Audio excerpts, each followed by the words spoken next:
ಹಿಂದೂ ಸಮಾಜದ ಹುಲಿ ಎಂದೇ ಖ್ಯಾತರಾಗಿದ್ದಂತ ನಮ್ಮ ಶೆಟ್ಟಿಯವರ ಮೇಲೆ ಅವ್ರ ಕೊಲೆ ಆಯಿತು.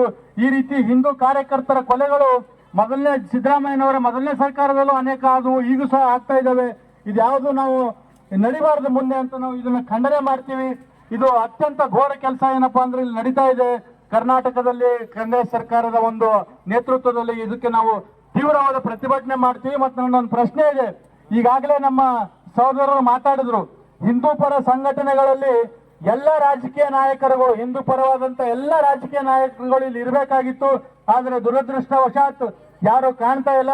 ಕೇವಲ ನಮ್ಮ ಚಿಂಚೋಳಿ ಶಾಸಕರಾದಂತ ಅವಿನಾಶ್ ಜಾಧವ್ ಒಬ್ಬರೇ ಇಲ್ಲಿ ಕಾಣ್ತಾ ಇದ್ದಾರೆ. ಇದನ್ನ ತಾವೆಲ್ಲರೂ ನಾವು ಮನಗಾಣಬೇಕು. ಯಾಕಂದ್ರೆ ಬರೀ ಎಲೆಕ್ಷನ್ ಬಂದಾಗ ಓಟಿಗೆ ಅಷ್ಟೇ ಬರಬಾರದು. ಹಿಂದೂ ಅಂತೇಳಿ ಹಿಂದೂಗಳ ಹೆಸರ ಮೇಲೆ ಓಟಿಗೆ ಅಷ್ಟೇ ಬರಬೇಡ್ರಿ ದಯವಿಟ್ಟು. ಇದು ಹಿಂದೂಗಳ ಮೇಲೆ ಅನ್ಯಾಯ ಆದಾಗ ಎಲ್ಲರೂ ಮುಂದೆ ಬರಬೇಕು. ನಮ್ಮ ಜಿಲ್ಲೆಯಲ್ಲಿ ಇರ್ತಕ್ಕಂಥ ಎಲ್ಲ ನಾಯಕರುಗಳನ್ನು ನಾನು ಆಗ್ರಹ ಮಾಡ್ತೀನಿ, ತಾವೆಲ್ಲರೂ ಮುಂದೆ ಬಂದು ಈ ರೀತಿ ಪ್ರತಿಭಟನೆಯಲ್ಲಿ ಪಾಲ್ಗೊಂಡಾಗ ಮಾತ್ರ ಇದಕ್ಕಿಂತ ಹೆಚ್ಚಿನ ಶಕ್ತಿ ಬರ್ಲಿಕ್ಕೆ ಸಾಧ್ಯ ಇದೆ ಅಂತ ನಾನು ಹೇಳಕ್ ಬಯಸ್ತೀನಿ ಈ ಮೂಲಕ.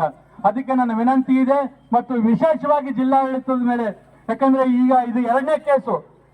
ಇನ್ನು ಮುಂದೆ ಅದು ಇದು ನಿಲ್ಲಬೇಕು ಮತ್ತು ನಮ್ಮ ಹಿಂದೂ ಹೆಣ್ಣು ಮಕ್ಕಳಿಗೆ ಆಗ್ತಿರ್ತಕ್ಕಂಥ ಅನ್ಯಾಯ ತಡೆಗಟ್ಟಬೇಕು ಮತ್ತು ಆರೋಪಿಗಳಿಗೆ ಕಠಿಣಾತಿ ಕಠಿಣ ಶಿಕ್ಷೆ ಆಗಲೇಬೇಕಂತ ನಾವು ಆಗ್ರಹ ಮಾಡ್ತಾ ನಾನು ಮಾತಾಡಕ್ಕೆ ಅವಕಾಶ ಮಾಡಿಕೊಟ್ಟಂತ ನಮ್ಮ ಸಮಾಜದ ಎಲ್ಲ ಕಾರ್ಯಕರ್ತರಿಗೂ ಮತ್ತು ನಮ್ಮ ಇಲ್ಲಿ ಸ್ವಾಮೀಜಿಗಳಿಗೂ ವಂದಿಸಿ ನನ್ನ ಮಾತಿಗೆ ವಿರಾಮ ಹೇಳ್ತೀನಿ. ಯಾಕಂದ್ರೆ ಇನ್ನೂ ಸಾಕಷ್ಟು ಜನ ಮಾತನಾಡೋರು ಇದ್ದಾರೆ. ನನ್ನ ಒಂದೇ ವಿನಂತಿ ಇದೆ, ತಾವೆಲ್ಲ ನೋಡ್ತಾ ಇದ್ದೀರಿ ಈಗ ಕಲಬುರಗಿ ಜಿಲ್ಲೆಯಲ್ಲಿ ಏನಾಗ್ತಾ ಇದೆ ಅಂತ.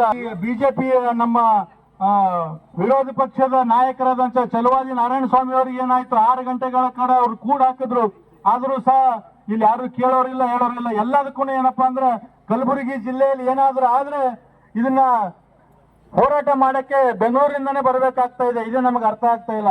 ನಮ್ಮೆಲ್ಲ ಹಿಂದೂ ನಾಯಕರುಗಳಲ್ಲಿ ಮತ್ತು ನಮ್ಮ ಈ ಒಂದು ಹಿಂದೂ ಪರ